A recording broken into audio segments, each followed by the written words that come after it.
A woman feeds her stove with bricks of cash because the money burns hotter than the firewood it could buy and costs less. A worker is paid twice a day, and his wife waits at the factory gate at noon to spend it before lunch is over. A thief steals a wheelbarrow piled with banknotes and tips the money into the street because the wheelbarrow is the only part worth taking. And an old man opens a life insurance policy he paid into for 30 years and finds it will just about buy him a loaf of bread. This is not a thought experiment. This is Germany, 1923, the most famous currency collapse in history. And here's what almost every version of this story gets wrong. The number everyone quotes isn't the point. Stay with me, because the whole thing was cured in a single day, and the scar it left is still running Germany's economy 100 years later. This is the story of the year German money died standing up, and who it took down with it. Before we go deeper, this channel digs up the money stories the textbooks skip.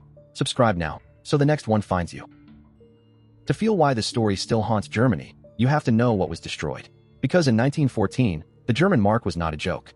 It was one of the soundest currencies on earth, about 4 marks to the dollar, backed by gold, trusted from Berlin to Buenos Aires. Then came the First World War, and a fateful decision. Germany chose to pay for the war not with taxes, but with debt, gambling that it would win, and hand the entire bill to the losers. It lost, and the Treaty of Versailles reversed the bet. Now Germany owed enormous reparations, demanded in gold and foreign currency, the one thing a printing press cannot manufacture. So meet the 4 people this story is really about, as they stood in 1919. A factory worker, glad the war was over. A housewife, running a careful home. An old saver, the backbone of Germany's proud middle class, holding government war bonds and a life insurance policy. Decades of thrift he could see and touch. And a 4th man, quieter, watching. A speculator, already noticing that in a falling currency, the rules were about to flip. For 4 years the mark slid, from tens to the dollar, to hundreds, to thousands. The government covered every gap the only way it still could. It printed. And in January 1923, the slide became a freefall. By November 1923, $1 was worth 4.2 trillion marks. Followed by 12 zeros. That's the number every documentary freezes on. Here's the problem with that number. It's the wrong hero of this story, because it isn't even a record. On this channel we've already watched Hungary in 1946 double its prices every 15 hours. Weimar took almost 4 days. Germany doesn't win the math. What Germany has is something the numbers can't show you. A front row seat to what a dying currency does to ordinary, blameless people. So let's put the zeros down and look at the machine, and then at the 4 lives caught inside it. The machine had 3 gears. First, the debt, a broken state with reparations it could only pay in gold, covering every domestic bill with fresh paper. Second, the trigger.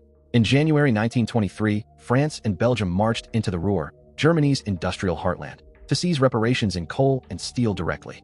Germany answered with passive resistance. The whole region went on strike, and the government chose to pay millions of idle workers with newly printed money. An entire industrial economy, producing nothing, paid in paper that represented nothing.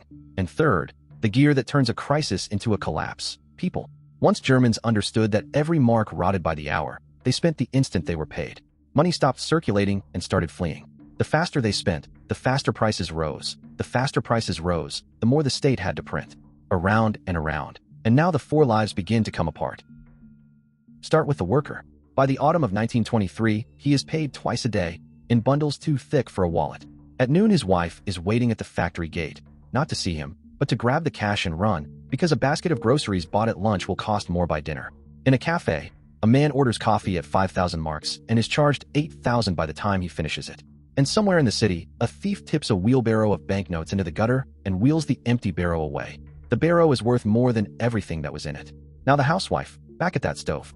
She has done the arithmetic no one should ever have to do, and found that a bundle of marks gives off more heat, for less money, than the firewood those same marks could buy. So she burns the cash. Down the street, a neighbor is pasting banknotes to the wall as wallpaper, cheaper than paper. And in the corner, children stack tight bricks of million-mark notes and build little towers on the floor. The money has found every use except the one it was printed for. And then the saver, the quiet tragedy at the center of it all. This is the man who did everything a good citizen was told to do. He worked, he saved, he lent his savings to his own country in patriotic war bonds. In 1923, his life insurance policy, 30 years of discipline, finally matures. It pays out, and the sum, enough to keep a family for years when he signed for it, now buys a single loaf of bread. Within weeks, not even that. His caution didn't protect him. It destroyed him. Because, and this is the cruelty of it, the 4th man was winning. The speculator. The one who borrowed heavily, who held dollars, gold, land, factories, anything but marks. His debts evaporated as fast as the saver's savings. Industrialists like Hugo Stinnes built empires on loans repaid in worthless paper, and the press crowned him the inflation king. The world had turned exactly upside down. Thrift was punished, debt was rewarded, and the people who had trusted German money most were wiped out first. And then, it stopped, almost literally overnight. On November 15, 1923, Germany introduced a new money, the Rentenmark. 1 Rentenmark was declared equal to 1 trillion old marks, 12 zeros, gone, and pegged at 4.2 to the dollar, the exact rate of peaceful 1914, as if the last 9 years had never happened. But here's the real lesson, the one that ties this story to every other collapse on this channel. The trick was never the new name. Anyone can print cleaner paper. The Rentenmark held because it was anchored. It was backed by a mortgage on Germany itself, on the country's farmland, its factories, its commercial property, and, crucially, it was strictly limited. The government could no longer simply print to cover its bills. People came to call it the miracle of the Rentenmark, but it wasn't magic. It was the same medicine that saved Hungary with gold, and Brazil with an idea. Something real behind the money, and a hard promise that the printing had stopped. Trust, rebuilt on purpose. And notice what did not happen. Just 1 week earlier, on the 8th and 9th of November, an obscure agitator had tried to seize power in a Munich beer hall at the very peak of the chaos. He failed. He was arrested and jailed. In 1923, extremism lost, and the boring, disciplined money won. Hold on to that, because people misremember it constantly. The wages recovered. The prices held. But the saver never got his life back, and neither did his class. In a single year, the thrift of Germany's entire middle class had been converted into ash, and they did not forget it. They remembered it in 1948 and in 1990, and they remember it now. That memory became policy. The German obsession with stable money, the iron backbone of the Bundesbank, and later of the European Central Bank it shaped, was forged in this exact wound. A whole nation decided, permanently, that inflation was the enemy it would never let back in. And here we have to be careful, because this is where the story gets misused. It is tempting to draw a straight line from these burning stoves to the horror that came a decade later. But the currency was saved in 1923, and the extremist of that November was sitting in a jail cell.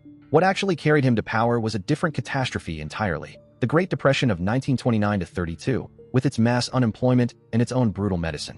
1923 didn't hand Germany a dictatorship. It handed Germany a wound, a middle class that had learned, in its bones, that savings, contracts, and a government's promises could all turn to smoke. Don't confuse the wound with the death that came after it. But don't pretend the wound didn't matter, either. The definitive account of that year, told through the diaries of the people who lived it, is in the book linked in the description. Strip away the zeros, and Weimar joins a pattern you'll see again and again on this channel. A broken state reaches for the printing press. The public catches on, and the money dies. And the cure, every single time, is not a new name. It's something real behind the paper, and rules that tie the government's hands. Budapest did it with gold. Brasilia did it with an idea. Berlin did it with a mortgage on the nation. Same disease, same medicine. But Germany added the chapter the others didn't. Because the deepest cost of a dying currency isn't the big number on the banknote, it's who pays it. Money is a promise a country makes to the people who trust it. And when that promise breaks, the ones who believed in it the most are the ones who lose everything.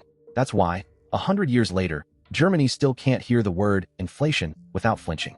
Next on Paper Empires, an idea so dull it sounds like nothing. A plain steel box that quietly rewired the entire world economy and put every shelf on Earth at your doorstep. This is Paper Empires, the wildest true stories of money, markets, and the economies that shaped our world. If this is your kind of history, subscribe. The next story is already on the way.